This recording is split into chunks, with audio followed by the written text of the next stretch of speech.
आइए सुनते हैं एक कहानी, गंगा जन्म की कथा। ऋषि विश्वामित्र ने इस प्रकार कथा सुनाना आरंभ किया। पर्वतराज हिमालय की अत्यंत रूपवती, लावण्यमयी एवं सर्वगुण संपन्न 2 कन्याएं थीं। सुमेरु पर्वत की पुत्री मैना इन कन्याओं की माता थी। हिमालय की बड़ी पुत्री का नाम गंगा तथा छोटी पुत्री का नाम उमा था। गंगा अत्यंत प्रभावशाली और असाधारण दैवी गुणों से संपन्न थी। वह किसी बंधन को स्वीकार न कर मनमाने मार्गों का अनुसरण करती थी। उसकी इस असाधारण प्रतिभा से प्रभावित होकर देवता लोग विश्व के कल्याण की दृष्टि से उस हिमालय से मांग कर ले गए। पर्वतराज की दूसरी कन्या उमा बड़ी तपस्विनी थी। उसने कठोर एवं असाधारण तपस्या करके महादेव जी को वर के रूप में प्राप्त किया। विश्वामित्र के इतना कहने पर राम ने कहा, हे भगवान, जब गंगा को देवता लोग सुरलोक ले गए तो वह पृथ्वी पर कैसे अवतरित हुई, और गंगा को त्रिपथगा क्यों कहते हैं? इस पर ऋषि विश्वामित्र ने बताया, महादेव जी का विवाह तो उमा के साथ हो गया था, किंतु 100 वर्ष तक भी उनके किसी संतान की उत्पत्ति नहीं हुई। एक बार महादेव जी के मन में संतान उत्पन्न करने का विचार आया। जब उनके इस विचार की सूचना ब्रह्मा जी सहित देवताओं को मिली तो वे विचार करने लगे कि शिव जी के संतान के तेज को कौन संभाल सकेगा। उन्होंने अपनी इस शंका को शिव जी के सम्मुख प्रस्तुत किया। उनके कहने पर अग्नि ने यह भार ग्रहण किया और फलस्वरूप अग्नि के समान महान तेजस्वी स्वामी कार्तिकेय का जन्म हुआ। देवताओं के इस षड्यंत्र से उमा के संतान होने में बाधा पड़ी तो उन्होंने क्रुद्ध होकर देवताओं को श्राप दे दिया कि भविष्य में वे कभी पिता नहीं बन सकेंगे। इस बीच सुरलोक में विचरण करती हुई गंगा से उमा की भेंट हुई। गंगा ने उमा से कहा कि मुझे सुरलोक में विचरण करते हुए बहुत दिन हो गए हैं। मेरी इच्छा है कि मैं अपनी मातृभूमि पृथ्वी पर विचरण करूं। उमा ने गंगा आश्वासन दिया कि वे इसके लिए कोई प्रबंध करने का प्रयत्न करेंगी। वत्सराम, तुम्हारी ही अयोध्यापुरी में सगर नाम के एक राजा थे। उनके कोई पुत्र नहीं था। सगर की पटरानी केशिनी विदर्भ प्रांत के राजा की पुत्री थी। केशिनी सुंदर, धर्मात्मा और सत्यपरायण थी। सगर की दूसरी रानी का नाम सुमति थी, जो राजा अरिष्टनेमि की कन्या थी। दोनों रानियों को लेकर महाराज सागर हिमालय की भृगुप्रस्रवण नामक प्रांत में जाकर पुत्र प्राप्ति के लिए तपस्या करने लगे। उनकी तपस्या से प्रसन्न होकर महर्षि भृगु ने उन्हें वर दिया कि तुम्हें बहुत से पुत्रों की प्राप्ति होगी। दोनों रानियों में से एक का केवल एक ही पुत्र होगा, जो कि वंश को बढ़ाएगा, और दूसरे के 60,000 पुत्र होंगे। कौन सी रानी कितने पुत्र चाहती है, इसका निर्णय वे स्वयं आपस में मिलकर कर ले। केशिनी ने वंश को बढ़ाने वाले एक पुत्र की कामना की और गरुड़ की बहन सुमिति ने 60,000 बलवान पुत्रों की। उचित समय पर रानी केशिनी ने असमंजस नामक पुत्र को जन्म दिया। रानी सुमिति के गर्भ से एक तुम्बा निकल, जिसे फोड़ने पर छोटे छोटे 60,000 पुत्र निकले। उन सब का पालन पोषण घी के घड़ों में रख कर किया गया। कालचक्र बीतता गया और सभी राजकुमार युवा हो गए।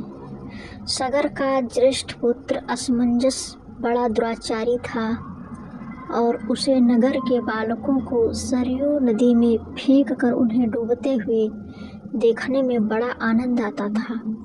इस दुराचारी पुत्र से दुखी होकर सगर ने उसने अपने राज्य से निर्वासित कर दिया। असमंजस के अंशुमान नाम का एक पुत्र हुआ। अंशुमान अत्यंत सदाचारी और पराक्रमी था। एक दिन राजा सगर के मन में अश्वघोष यज्ञ करवाने का विचार आया। शीघ्र ही उन्होंने अपने इस विचार को कार्य रूप में परिणित कर दिया। राम ने ऋषि विश्वामित्र से कहा, गुरुदेव, मेरी रुचि अपने पूर्वज सगर की यज्ञ गाथा को विस्तार पूर्वक सुनने में है, अतः कृपा करके इस वृत्तांत को पूरा सुनाइए। राम के इस तरह कहने पर ऋषि विश्वामित्र प्रसन्न होकर कहने लगे, राजा सगर ने हिमालय एवं विंध्याचल के बीच हरी भरी भूमि पर एक विशाल यज्ञ मंडप का निर्माण करवाया। फिर अश्वघोष यज्ञ के लिए श्याम कर्ण घोड़ा छोड़कर उसकी रक्षा के लिए पराक्रमी अंशुमान को सेना के साथ उसके पीछे पीछे भेज दिया। यज्ञ की संभावित सफलता के परिणाम की आशंका से भयभीत होकर इंद्र ने एक राक्षस का रूप धारण करके उस घोड़े को चुरा लिया। घोड़े की चोरी की सूचना सगर ने अपने 60,000 पुत्रों को दे दी कि घोड़ा चुराने वाले को पकड़ या मार कर घोड़ा वापस लाओ। पूरी पृथ्वी में खोजने पर भी जब घोड़ा नहीं मिला तो इस आशंका से कि किसी ने घोड़े को तहखाने में न छुपा रखा हो, सगर ने पुत्रों ने संपूर्ण पृथ्वी को खोदना आरंभ कर दिया। उनके इस कार्य से असंख्य भूमितल निवासी प्राणी मारे गए। खोदते खोदते वे पाताल तक जा पहुँचे।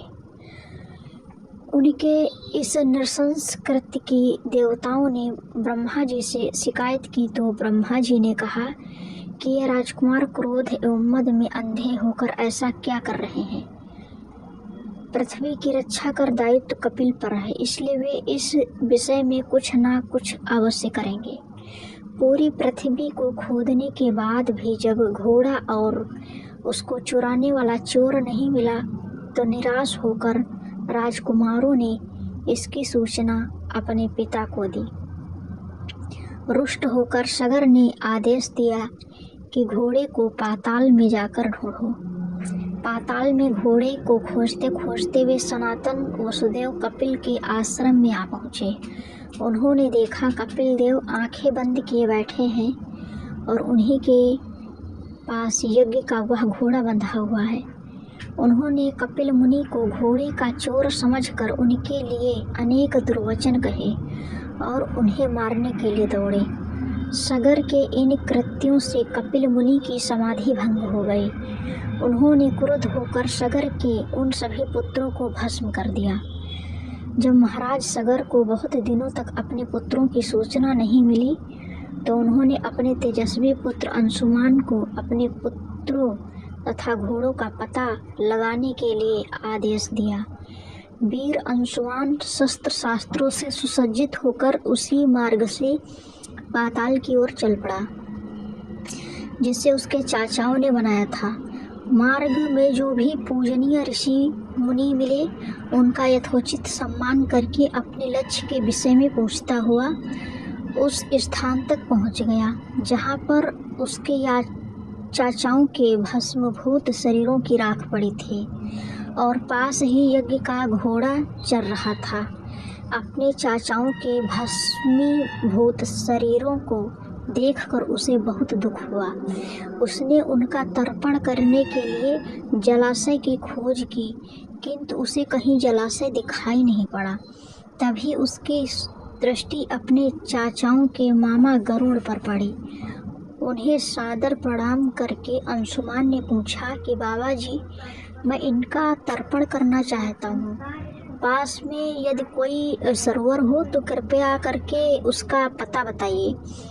यदि आप इनकी मृत्यु के विषय में कुछ जानते हैं तो वह भी मुझे बताने की कृपा करें। गरुड़ जी ने बताया कि किस प्रकार उनके चाचाओं ने कपिल मुनि के साथ उदंड व्यवहार किया था, जिसके कारण कपिल मुनि ने उन सबको भस्म कर दिया। इसके पश्चात गरुड़ जी ने अंशुमान से कहा कि ये सब अलौकिक शक्ति वाले दिव्य पुरुष के द्वारा भस्म किए गए हैं, अतः लौकिक जल से तर्पण करने से इनका उद्धार नहीं होगा। केवल हिमालय की ज्येष्ठ पुत्री गंगा के जल से ही तर्पण करने पर इनका उद्धार संभव है। अब तुम घोड़े को लेकर वापस चले जाओ, जिससे कि तुम्हारे पितामह का यज्ञ पूर्ण हो सके। गरुड़ जी की आज्ञा अनुसार अंशुमान वापस अयोध्या पहुँचे और अपने पितामह को सारा वृत्तांत सुनाया। महाराज सागर ने दुखी मन से यज्ञ पूरा किया। वे अपने पुत्रों के उद्धार करने के लिए गंगा को पृथ्वी पर लाना चाहते थे, पर ऐसा करने के लिए उन्हें कोई भी युक्ति ना सूझी। थोड़ा रुककर ऋषि विश्वामित्र कहा, महाराज सागर के देहांत के पश्चात अंशुमान बड़ी न्यायप्रियता के साथ शासन करने लगे। अंशुमान के परम प्रतापी पुत्र दिलीप हुए। दिलीप के वयस्क हो जाने पर अंशुमान दिलीप को राज्य का भार सौंप कर हिमालय की कंदराओं में जाकर गंगा को प्रसन्न करने के लिए तपस्या करने लगे, किंतु उन्हें सफलता नहीं प्राप्त हो पाई और उनका स्वर्गवास हो गया। इधर जब राजा दिलीप का धर्मनिष्ठ पुत्र भगीरथ बड़ा हुआ तो उसे राज्य का भार सौंपकर दिलीप भी गंगा को पृथ्वी पर लाने के लिए तपस्या करने चले गए, पर उन्हें भी मनोवांछित फल नहीं मिला। भगीरथ बड़े प्रजावत्सल नरेश थे, किंतु उनकी कोई संतान नहीं हुई।